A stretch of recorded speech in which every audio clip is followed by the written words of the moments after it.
শান্তি চুক্তি নিয়ে ট্রাম্পের অস্থিরতায় মার্কিন নেতাদের কটাক্ষ। মোজতবা খামেনির কাছে আত্মসমর্পণ করল কি ওয়াশিংটন? শান্তি চুক্তির বিরোধিতায় ইরানের বিভিন্ন শহরে বিক্ষোভ। কেন এই অসন্তোষ? আরাকচি গালিবাফের পদত্যাগের দাবি উঠল কেন? মোদীকে যুক্তরাষ্ট্রের অনুগত চাকর বললেন রাহুল গান্ধী। কাঠগড়ায় ভারতের কেন্দ্রীয় সরকারের দেশপ্রেম। কেন এই তোলপাড়? আসসালামু আলাইকুম, দেখছিলেন Bangla vision world news headline. ইরানের সাথে শান্তি চুক্তি নিয়ে মার্কিন প্রেসিডেন্ট ডোনাল্ড ট্রাম্প কৃতিত্ব নেয়ার চেষ্টা করলেও এর সমালোচনায় মুখর খোদ মার্কিন রাজনীতিবিদরা। তাদের মতে এটি যুদ্ধ থামানোর চুক্তি নয়, এটি তেহরানের কাছে আত্মসমর্পণের দলিল। এই চুক্তিকে ইরানের সর্বোচ্চ নেতা মোজতবা খামেনির কাছে প্রেসিডেন্ট ট্রাম্পের আত্মসমর্পণ বলতেও দ্বিধাহীন ডেমোক্রেট নেতারা। এমনকি আঙুল তুলেছেন চুক্তির বিনিময়ে হরমুজ প্রণালী খুলে দেওয়ার অর্জনেও। তারা জানতে চেয়েছেন $100 বিলিয়ন খরচে 14 মার্কিন সেনার প্রাণহানির মূল্যে চুকানোর চুক্তিকে কিভাবে বিজয় বলছেন প্রেসিডেন্ট ট্রাম্প। শহীদ আরাফাতের ডেস্ক রিপোর্ট। চুক্তির মাধ্যমে ইরানের কাছে, বিশেষ করে দেশটির সর্বোচ্চ নেতা মোজতবা খামেনির কাছে আত্মসমর্পণ করেছেন মার্কিন প্রেসিডেন্ট ডোনাল্ড ট্রাম্প। এই চুক্তি হচ্ছে সেই আত্মসমর্পণের দলিল। যুক্তরাষ্ট্রের ডেমোক্রেট নেতারা কোনো রাগ ঢাক না রেখে এভাবেই প্রেসিডেন্ট ট্রাম্পের কড়া সমালোচনা করেন। ট্রাম্পের যুদ্ধ পরিকল্পনাকে নির্বোধ আচরণ আখ্যা দিয়ে রবিবার ডেমোক্রেট নেতারা প্রশ্ন ছুড়ে দেন। জানতে চান, যেই হরমুজ প্রণালী যুদ্ধের আগেও খোলা ছিল, সেটি নতুন করে খোলার এ কেমন চুক্তি? শত শত বিলিয়ন ডলার খরচের এই যুদ্ধে ট্রাম্পের অর্জনটাই বাকি। যুদ্ধ শেষ, মার্কিন প্রেসিডেন্টের এই মন্তব্যকে সামনে এনে ক্যালিফোর্নিয়ার সিনেটর অ্যাডাম শিফ সামাজিক যোগাযোগ মাধ্যমে কটাক্ষ করে লিখেছেন যে ট্রাম্প ঠিকই বলেছেন, যুদ্ধ শেষ। তবে এভাবে তিনি আর কতবার প্রতিশ্রুতি ভঙ্গ করবেন? তার মতে ব্যয় কমানোর কথা বলে নতুন নতুন যুদ্ধ শুরু করছেন ডোনাল্ড ট্রাম্প, যা আমেরিকার জনগণকে গভীরভাবে ক্ষতিগ্রস্ত করছে। একে ভয়াবহ দলিল উল্লেখ করে ট্রাম্পের সমালোচনায় কংগ্রেসম্যান সেথ মোল্টন এই চুক্তিকে তেহরানের কাছে আত্মসমর্পণের শামিল বলেছেন। তার প্রশ্ন, সর্বোচ্চ নেতার কাছে আত্মসমর্পণ করে কি অর্জন করলেন মার্কিন প্রেসিডেন্ট? যুদ্ধে $100 বিলিয়ন ব্যয় করে আগের সেই উন্মুক্ত হরমুজ প্রণালীকে আবারও কিভাবে উন্মুক্ত করলেন? বরাবরের মতোই স্বভাবসুলভ ভঙ্গিতে ডেমোক্রেট নেতাদের সমালোচনা পাত্তা না দিয়ে উল্টো সাবেক মার্কিন প্রেসিডেন্ট জো বাইডেনের ওপর দোষ চাপিয়েছেন প্রেসিডেন্ট ট্রাম্প। আরেক সাবেক মার্কিন প্রেসিডেন্ট বারাক ওবামা জেসিপিওএ নামের চুক্তি করে তেহরানকে সহজে পরমাণু অস্ত্র বানাতে সাহায্য করত বলেও দাবি করেন তিনি। ট্রাম্পের দাবি, বিতর্কিত সেই চুক্তি বাতিল না করলে ইরান 6 বছর আগেই পরমাণু অস্ত্র বানিয়ে ফেলত। আর যুদ্ধবন্ধের এই নয়া চুক্তিতে ইরান আর কখনোই সেই সুযোগ পাবে না। বিশ্লেষকরা বলছেন, নিজ দেশের নেতাদের চাপ ও যুদ্ধব্যয় সামলাতে না পেরেই যুদ্ধ থেকে সরার সুযোগ খুঁজছেন মার্কিন প্রেসিডেন্ট। আর নতুন চুক্তির মাধ্যমে যুক্তরাষ্ট্র নয়, বরং ইরানই সুযোগের মোক্ষম ব্যবহার করে গুরুত্বপূর্ণ দাবিগুলো আদায় করে নেবে। Shahid Arafat, Bangla vision news desk. যুদ্ধ বন্ধে ওয়াশিংটন তেহরান চুক্তির বিরোধিতায় ব্যাপক বিক্ষোভ হয়েছে ইরানে। কট্টরপন্থীদের এই বিক্ষোভ পররাষ্ট্রমন্ত্রী আব্বাস আরাকচি ও পার্লামেন্টের স্পিকার মোহাম্মদ বাগের গালিবাফের পদত্যাগের দাবিতে স্লোগানে প্রকম্পিত হয় ইরানের রাজধানী তেহরান আর মাশহাদ। রবিবার শান্তি চুক্তি সই হওয়া নিয়ে তেহরানের ঘোলাটে অবস্থানের মধ্যেই এই বিক্ষোভের পেছনে কি অন্য কোনো উদ্দেশ্য আছে? যুক্তরাষ্ট্রের নিন্দায় বরাবরই সরব আরাকচি আর গালিবাফের বিরুদ্ধে এই বিক্ষোভ কেন? নাইম আহমদের ডেস্ক রিপোর্ট। গালিবাফ আরাকচি, আমাদের নেতার রক্তের কি হবে? রাতের নীরবতা ভেঙে এমন স্লোগানে ক্ষোভে ফেটে পড়েন ইরানের কট্টরপন্থীরা। ইরানের সর্বোচ্চ ধর্মীয় নেতা আয়াতুল্লাহ আলী খামেনি সহ শীর্ষ নেতাদের হত্যাকারীদের সাথে চুক্তির বিরোধিতা করে শনিবার রাজধানী তেহরান ও মাশহাদে রাজপথে নামে কয়েকশো ইরানি। তাদের অভিযোগ, খামেনির খুনির সাথে কোনো চুক্তি হতে পারে না। একই সাথে চুক্তির নামে হরমুজ প্রণালীতে ইরানের কৌশলগত প্রভাবকে দুর্বল করার পরিকল্পনা হচ্ছে বলেও ক্ষোভ জানিয়েছে তারা। বিক্ষোভকারীরা চুক্তির জন্য পররাষ্ট্রমন্ত্রী আব্বাস আরাকচি ও পার্লামেন্টের স্পিকার মোহাম্মদ বাগের গালিবাফকে দায়ী করে তাদের পদত্যাগের দাবি জানায়। তবে যুদ্ধ বন্ধে চুক্তি করতে মরিয়া মার্কিন প্রেসিডেন্ট ডোনাল্ড ট্রাম্প।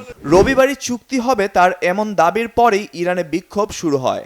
শনিবার সামাজিক যোগাযোগ মাধ্যমে দেয়া পোস্টে মার্কিন প্রেসিডেন্ট দাবি করেন, চুক্তির পর পরিস্থিতি শান্ত হলে তেহরান থেকে সমৃদ্ধ পরমাণু উপাদান সংগ্রহ করবে ওয়াশিংটন, পরে তা পুড়িয়ে দেওয়া হবে।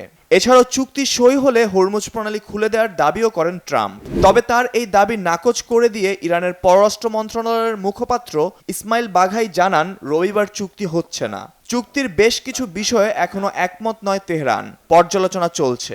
অবশ্য চুক্তি সইয়ের সময় নিয়ে ধোঁয়াশার মধ্যেই ইরানে পৌঁছেছেন কাতারের মধ্যস্থতাকারীরা। আমেরিকার সাথে চুক্তি আদৌ হবে কিনা সে বিষয়ে সন্দিহান সাধারণ ইরানিরা। আমার মনে হয় না কোনো চুক্তি হবে। এই আলোচনাও যুদ্ধেরই একটি অংশ এবং খুব সম্ভবত যুদ্ধ পরেও চলবে। এটা আগের আলোচনাগুলোর মতোই এবং সম্ভবত আবারও একই ঘটনা ঘটবে। আমেরিকা কোনো চুক্তিতে পৌঁছাবে না, কারণ আদতে এটি তার রাজনৈতিক খেলারই একটি অংশ এবং সে সময় ক্ষেপণের চেষ্টা করছে। সম্ভবত আমেরিকা বিশ্বের অন্যান্য অংশে কি ঘটে তা দেখার জন্য অপেক্ষা করছে, যেমন রাশিয়া ইউক্রেন যুদ্ধের কি হয় বা চীন ও তাইওয়ানের মধ্যে কি ঘটে। আমেরিকা সময় নষ্ট করছে যেন সে আবারও যুদ্ধক্ষেত্রে ফিরতে পারে। আমার সন্দেহ হয় প্রেসিডেন্ট ট্রাম্প শেষ পর্যন্ত চুক্তি করবে কিনা। তিনি ঘুমাতে যাওয়ার আগে এক কথা বলেন আর ঘুম থেকে উঠে আর এক কথা বলেন। আমেরিকা চায় ইরানের কাছ থেকে ধারাবাহিক ছাড় আদায় করতে। শেষ পর্যন্ত তারা হয় শক্তি প্রয়োগ করবে, না হয় চুক্তি করে অথবা হত্যার মাধ্যমে আদায় করবে। আমার মতে এই চুক্তিটি আজ হোক কিংবা কাল হোক, দ্রুত হওয়া উচিত। সব ফ্রন্টে যুদ্ধ বন্ধ করতে হবে, চুক্তির জন্য ইরানের এই শর্ত এখনো মানছে না বর্বর নৃশংস ইসরায়েল। এত চাপ সত্ত্বেও রোজকার মতো রবিবারও লেবাননের দক্ষিণাঞ্চল ও রাজধানী বৈরুতে একাধিক বিমান হামলা চালিয়েছে ইসরায়েলের দখলদার বাহিনী। এদিন বৈরুতের দাহিয়েতে হামলা চালিয়ে 5 জনকে হত্যা করেছে ইসরায়েলি বাহিনী। আহত হয়েছে আরও অনেকে। Naim Ahmed, Banglavision news desk. শেষমেশ ইরানের সর্বোচ্চ নেতা আয়াতুল্লাহ আলী খামেনির দাফনের দিনক্ষণ জানিয়েছে তেহরান। যুক্তরাষ্ট্র আর ইসরায়েলের হামলায় বর্বর হত্যাকাণ্ডের পর গত 4 মাস গোপন রাখা হয়েছে তার দেহাবশেষ। তেহরান আর কোমে রাষ্ট্রীয় বিদায়ের পর জন্মশহর মাশহাদে চিরশায়িত হবেন পশ্চিমাদের চোখরাঙানিতে নির্ভয় দৃঢ়চিত্ত এই কাণ্ডারি। অদম্য সাহসী এই নেতাকে শেষ বিদায়ে কি প্রস্তুতি নিল ইরান, কবে হবে শোকাবহ এই আয়োজন? হাফিজুল ইসলামের ডেস্ক রিপোর্টে থাকছে বিস্তারিত। 4 মাস আগে এক বিধ্বংসী বিমান হামলায় হত্যা করা হয় ইরানের সর্বোচ্চ নেতা আয়াতুল্লাহ আলী খামেনিকে। কিন্তু যুদ্ধের তীব্রতা আর উত্তপ্ত পরিস্থিতির কারণে এখনও তাকে দাফন করা যায়নি। এতদিন তার মরদেহ রাখা হয়েছিল অত্যন্ত গোপন স্থানে। সম্প্রতি যুদ্ধবিরতির সম্ভাবনা ঘিরে উত্তেজনা হ্রাস পেতেই রাষ্ট্রীয়ভাবে চূড়ান্ত করা হয়েছে খামেনির শেষ বিদায়ের দিনক্ষণ। জুলাইয়ের 4 তারিখ তেহরানে শুরু হবে 3 দিনের রাষ্ট্রীয় আনুষ্ঠানিকতা। এরপর 7 জুলাই পবিত্র শহর কোমে হবে আরেকটি আয়োজন। সবশেষে 9 জুলাই খামেনির জন্মশহর মাশহাদে সম্পন্ন হবে তার দাফন। বাবার শূন্যস্থান কি পূরণ করতে পারবেন আয়াতুল্লাহর ছেলে মুজতবা? 1989 সাল থেকে ইরানের রাষ্ট্র ক্ষমতার মূল কেন্দ্রবিন্দু ছিলেন আয়াতুল্লাহ আলী খামেনি। দীর্ঘ 3 দশকেরও বেশি সময়ের শাসনামলে তিনি ইরানকে নিয়ে গিয়েছিলেন এক নতুন উচ্চতায়। রাজতন্ত্র হটিয়ে ইসলামী বিপ্লব এনেছিলেন তার পূর্বসূরি আরেক ধর্মীয় নেতা রুহুল্লাহ খোমেনি। সেই আদর্শকে সামরিক শক্তিতে রূপান্তরিত করেছিলেন আয়াতুল্লাহ খামেনি। ইরানের বিপ্লবী গার্ড IRGC, আধা সামরিক বাহিনী সহ এর পুরো অবকাঠামো খামেনির নিজ হাতে গড়া। তার আমলে তৈরি ইরানের মোজাইক ডিফেন্স ডকট্রিন এখন আন্তর্জাতিক ভূরাজনীতির অন্যতম বড় ফ্যাক্টর। গত ফেব্রুয়ারিতে 86 বছর বয়সী ধর্মীয় নেতার মৃত্যু ইরানের জন্য অপূরণীয় ক্ষতির কারণ হয়ে দাঁড়ায়। সেই সময় পুরো মধ্যপ্রাচ্যে তেহরানের মিত্রশক্তি ও সংশ্লিষ্ট বিভিন্ন গোষ্ঠীর মধ্যে তৈরি হয় বিশাল শূন্যতা। ইসরায়েল আমেরিকার সঙ্গে চলমান ভয়ঙ্কর যুদ্ধ আর রক্তক্ষয়ী সংঘাতের কারণে মার্চ মাসের নির্ধারিত দাফন প্রক্রিয়া বারবার পিছিয়ে দেওয়া হয়। মূলত নিরাপত্তা ঝুঁকি এড়াতে এবং যুদ্ধাবস্থার অবনতির কারণেই রাষ্ট্রীয়ভাবে তার বিদায় সংবর্ধনা স্থগিত রাখতে বাধ্য হয় ইরান। দীর্ঘ সময় ধরে বাকি থাকা খামেনির দাফন প্রক্রিয়া ঘিরে বিশ্বজুড়ে তৈরি হয়েছে নতুন কৌতূহল। আয়াতুল্লাহ আলী খামেনির মৃত্যুর পর থেকেই ইরানের ক্ষমতার মসনদ ঘিরে পর্দার আড়ালে দেখা গেছে অন্যরকম এক সমীকরণ। খামেনির উত্তরসূরি ও তার সন্তান মুজতবা খামেনি যুদ্ধের শুরু থেকেই নিজেকে জনসাধারণের দৃষ্টির আড়ালে রেখেছেন। তবে মার্কিন প্রশাসন ও পশ্চিমা গোয়েন্দাদের বিভিন্ন সূত্রের দাবি অনুযায়ী প্রাথমিক যুদ্ধবিরতির পর থেকে চলমান শান্তি আলোচনায় মুজতবা পালন করছেন সক্রিয় ভূমিকা। এমনকি গোপন ঘাঁটি থেকে চিঠির মাধ্যমেও তিনি দিয়েছেন প্রয়োজনীয় নির্দেশনা।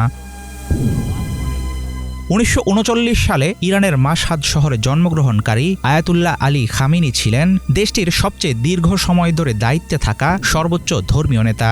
1979 সালের ইসলামী বিপ্লবের অন্যতম সংগঠক হিসেবে তিনি রুহুল্লাহ খোমেনির ঘনিষ্ঠ সহযোগী ছিলেন। 1981 থেকে 1989 সাল পর্যন্ত তিনি ছিলেন ইরানের প্রেসিডেন্ট। 1989 সালে রুহুল্লাহ খোমেনির মৃত্যুর পর দেশটির সুপ্রিম লিডার হিসেবে ক্ষমতায় বসেন তিনি। কঠোর পশ্চিমা বিরোধী এই নেতা ইরানকে পরিণত করেন আঞ্চলিক পরাশক্তিতে।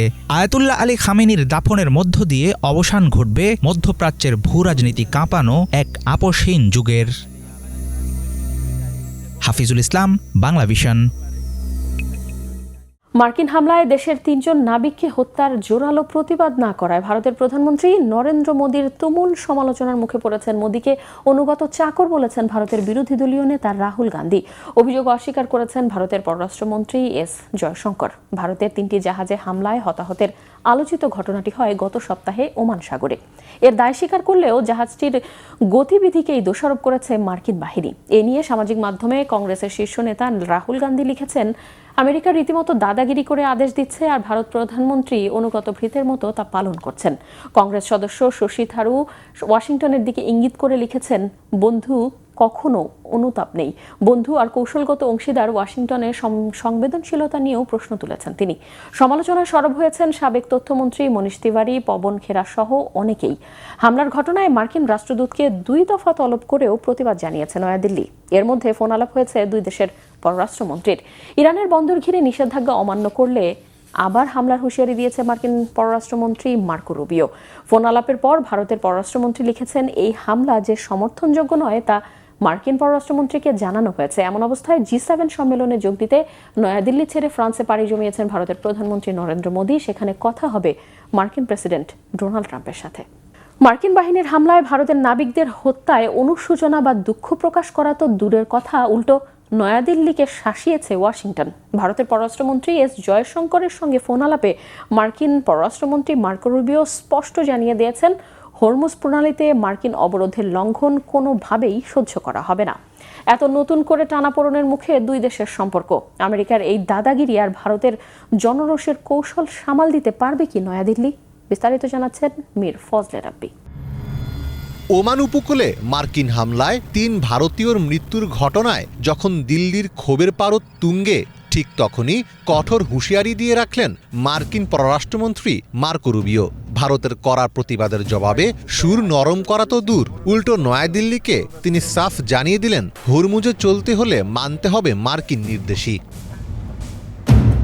হরমুজ প্রণালীতে চলাচলকারী সব বাণিজ্যিক জাহাজকে মার্কিন নির্দেশনা মেনে চলার আহ্বান জানিয়েছেন যুক্তরাষ্ট্রের পররাষ্ট্রমন্ত্রী মার্কো রুবিও। 13 জুন ভারতের পররাষ্ট্রমন্ত্রী এস জয়শঙ্করের সঙ্গে টেলিফোনে আলাপকালে তিনি বলেন, হরমুজে মার্কিন অবরোধের লঙ্ঘন কোনোভাবেই সহ্য করা হবে না। জয়শঙ্কর বর্তমানে ইউরোপ সফরে রয়েছেন এবং রুবিওর সঙ্গে ফোন আলাপে তিনি ওমান উপসাগরে একটি বাণিজ্যিক জাহাজে মার্কিন সামরিক হামলায় 3 ভারতীয় নাবিক নিহতের বিষয়টি উত্থাপন করেন। জয়শঙ্করের সঙ্গে আলাপকালে রুবিও বলেন, হরমুজ প্রণালীতে যুক্তরাষ্ট্রের আরোপ করা অবরোধের লঙ্ঘন এবং ইরানের তেলের অবৈধ পরিবহন কোনোভাবেই সহ্য করা যাবে না। চলতি সপ্তাহে কৌশলগতভাবে গুরুত্বপূর্ণ এই তেল পরিবহন পথকে কেন্দ্র করে উত্তেজনা বৃদ্ধির মাঝে ওমানের কাছে হরমুজ প্রণালীতে ওই হামলা চালায় মার্কিন বাহিনী। এতে জাহাজে থাকা ভারতীয় 3 নাবিক নিহত হন। ইরানের সঙ্গে নতুন করে উত্তেজনা ছড়িয়ে পড়ার পর থেকে এখন পর্যন্ত ভারতীয় ক্রুবাহী অন্তত 3টি জাহাজ মার্কিন হামলার শিকার হয়েছে। হামলায় 3 ভারতীয় ক্রু সদস্যের প্রাণহানির ঘটনায় ভারতের পক্ষ থেকে যুক্তরাষ্ট্রের কাছে তীব্র প্রতিবাদ জানানো হয়। বাণিজ্যিক জাহাজগুলোতে মার্কিন বাহিনীর হামলার প্রতিবাদ জানাতে শুক্রবার নয়াদিল্লিতে নিযুক্ত শীর্ষ মার্কিন কূটনীতিককে তলব করে ভারত। চলতি সপ্তাহে এ নিয়ে দ্বিতীয়বারের মতো মার্কিন কূটনীতিককে তলব করা হয়। ভারতের অপরিশোধিত তেলের একটি বিশাল অংশ আসে মধ্যপ্রাচ্য থেকে, যা এই হরমুজ প্রণালী হয়েই ভারতে পৌঁছায়। তাই এই রুটের নিরাপত্তা ভারতের অর্থনীতির জন্য একটি বড় প্রশ্ন। যুক্তরাষ্ট্র এখানে কোনো বিশৃঙ্খলা বা ইরানের একক নিয়ন্ত্রণ মেনে নিতে পারবে না বলেই বাণিজ্যিক জাহাজগুলোকে মার্কিন নির্দেশনা মানার তাগিদ দেয়।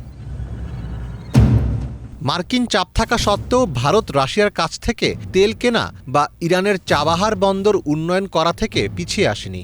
জয়শঙ্কর বিভিন্ন আন্তর্জাতিক ফোরামে স্পষ্ট করেছেন যে ভারত কোনো একক পরাশক্তির অন্ধ অনুসারী নয়। রুবিওর এই চাপকে মূলত ভারতের সেই স্বাধীন পররাষ্ট্রনীতিকে মার্কিন ব্লকের দিকে টেনে আনার একটি চেষ্টা হিসেবেই দেখছেন অনেকে।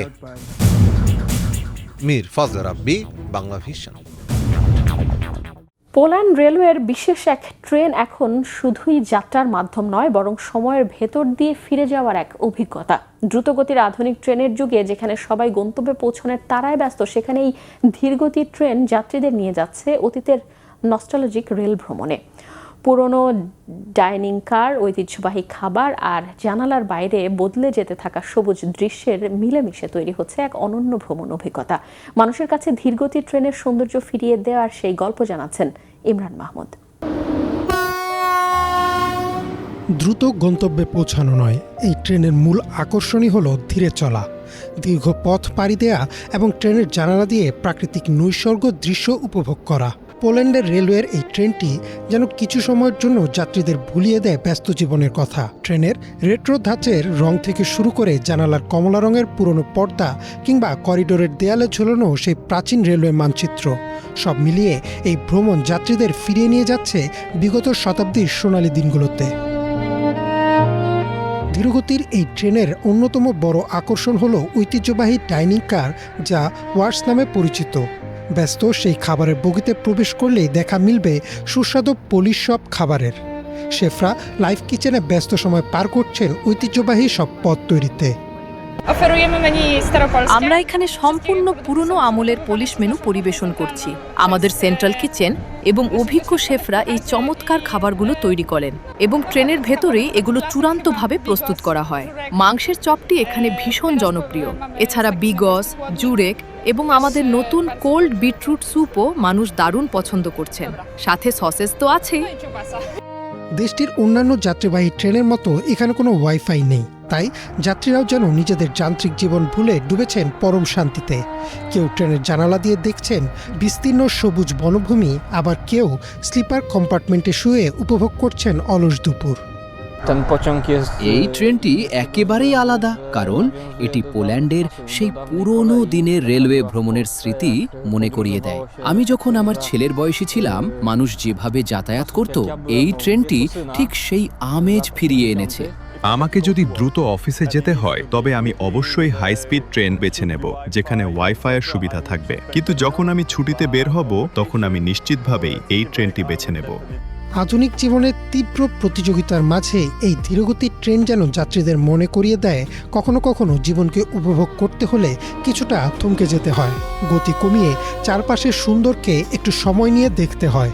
পোল্যান্ডের এই ট্রেনটি কেবল একটি বাহন নয়, এটি যেন বর্তমানের বুক চিরে অতীতের সুবর্ণ সময় ফিরে যাওয়ার এক জীবন্ত time machine. Imran Mahmud, Bangla vision. দর্শক, এই ছিল আজকের মতো। সাথে থাকায় ধন্যবাদ।